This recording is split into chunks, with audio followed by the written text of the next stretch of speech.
There's a moment when the soul gets sick of half-truths, when love and light starts tasting like lukewarm water, and you crave something with teeth. That's the moment you stop decorating the cage and start remembering you can fly. Polarization, the painted mirror.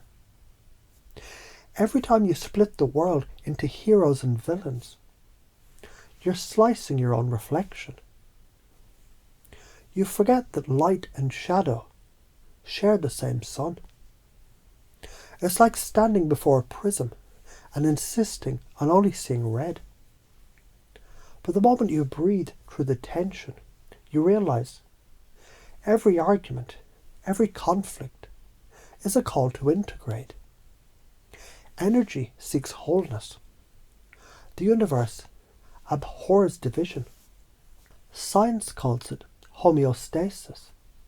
Spirit calls it harmony. Either way, the message is the same. When you stop fighting yourself, everything relaxes into coherence. Self-doubt, the sleeping lion.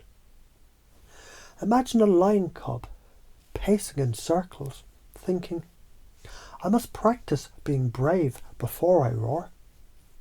But courage, it isn't something you practice. It's something you remember. Every intuitive hit, every spark of knowing, is a roar in embryo. Neuroscience would tell you that intuition is pattern recognition firing faster than language. The mystic would call it soul memory. Different tongues, same truth. You already know. The only question is whether you believe your own voice. Distraction, the shiny fog. Distraction is seductive because it pretends to soothe. It whispers, scroll a little, sip a little, think about it tomorrow. But that is like putting a cold cloth on a fever instead of releasing the heat. The cure is presence, not rigid discipline, but the soft power of noticing. When you truly look at the craving, without judgment, without story, it dissolves. Awareness metabolizes what avoidance prolongs. In that moment, energy that was leaking outward turns inward again, fueling clarity, creativity, and calm. Fear of judgment, the transparent wall. Most people live behind glass, performing safety. They imagine critics at every corner, not realising that those voices are echoes of their own doubts. But here's the secret. The world isn't watching as much as you think. It's waiting. Waiting for someone to model what freedom looks like. When you express your authentic frequency, trembling, messy, real, you give permission for others to exhale. That is how vibration lifts a room. That's how courage becomes contagious. The larger pattern, chunk up to the big picture. You'll see this isn't just personal work. Every healed belief upgrades the collective code. Every moment you choose awareness over reaction, you tilt the entire field toward coherence. Think of consciousness as a symphony.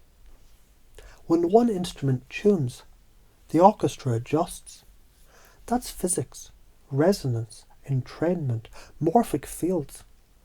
You're not just healing yourself, you're updating reality's operating system.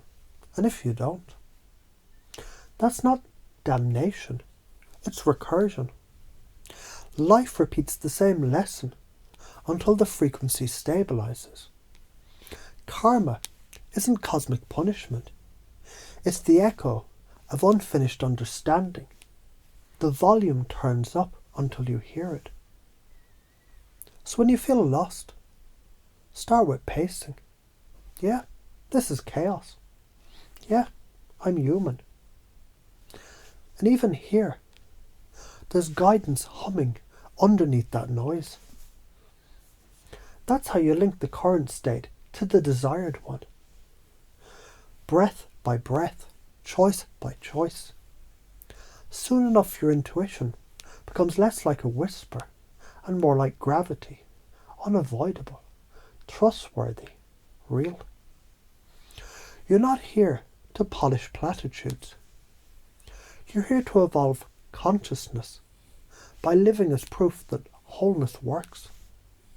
Each time you pause the scroll, roar through doubt, forgive a mirror, or speak your truth, you light another neuron in the mind of God, or, if you prefer, in the network of human awakening. The ramifications: a life that hums instead of hums along. A world that feels less like survival and more like symphony. And the simple, profound knowing: you are never missing the key. You're only learning how to tune it.